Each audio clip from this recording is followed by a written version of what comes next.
People that are knowledgeable know that the fight that this country has been waging since its inception is for the central bankers not to take over the country. And that's why people like Andrew Jackson were elected. And that's why people revere people like Thomas Jefferson and others. The takeover's happened, and it's a corporate takeover.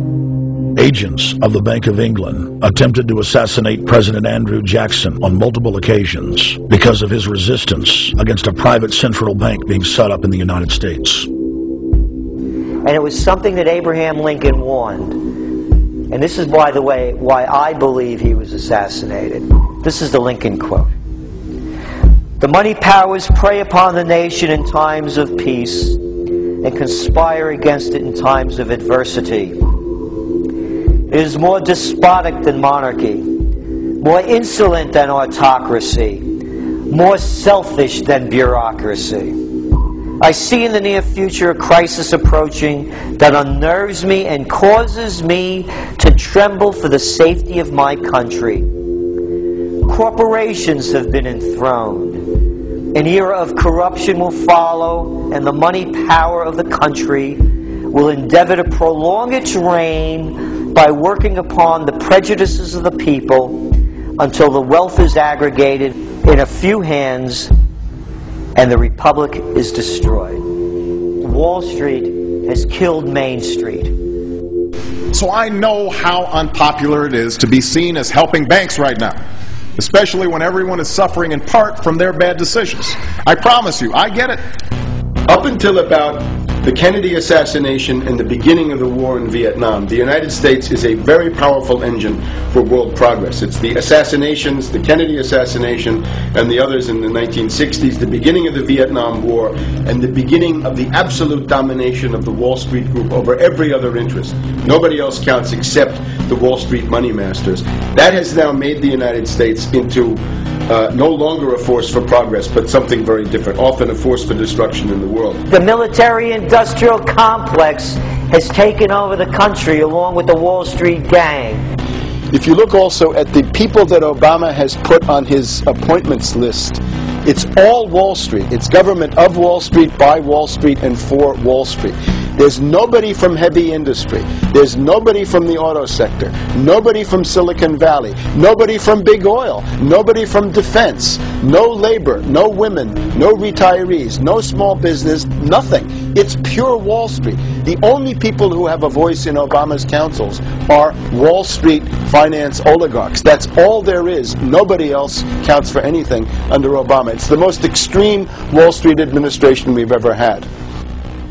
Before his death, President Woodrow Wilson apologized to the public, regretting that he had been deceived by a group of international bankers, and the country's financial system had fallen into their iron grip via the Federal Reserve Act of 1913.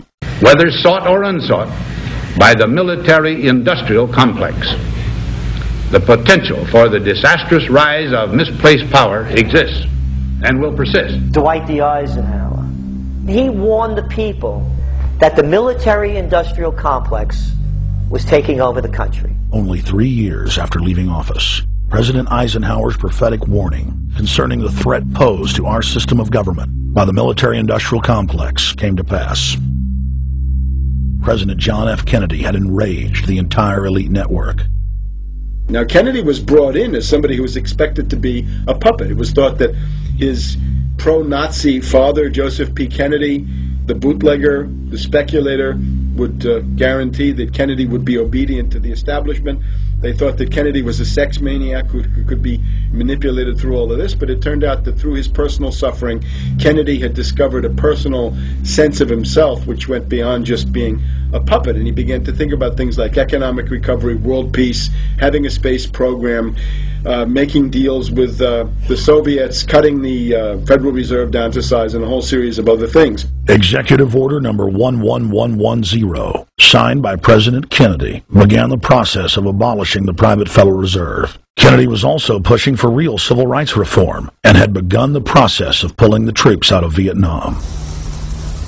The last time you had an actual president was Kennedy. The oligarchs took swift and decisive action.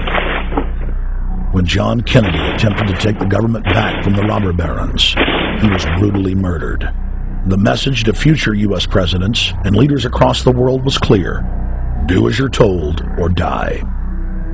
John Fitzgerald Kennedy was the last true president of the United States. And until the globalists are removed from power, we will never have another real one. The other thing about the American presidency you've got to remember is that this is a puppet post.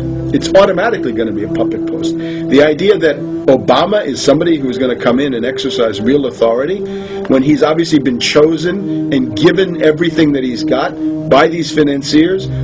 Presidents are now little more than corporate pitchmen who take all the political heat while the controllers remain in the shadows, safe from public scrutiny. Hip-hop icon KRS-One is not just known for selling millions of albums. He has led a tireless crusade against youth violence and has been a strong voice for human rights. If they controlled it before, what makes you think they're not controlling it now? The country was on a verge of revolution. They threw a black man up.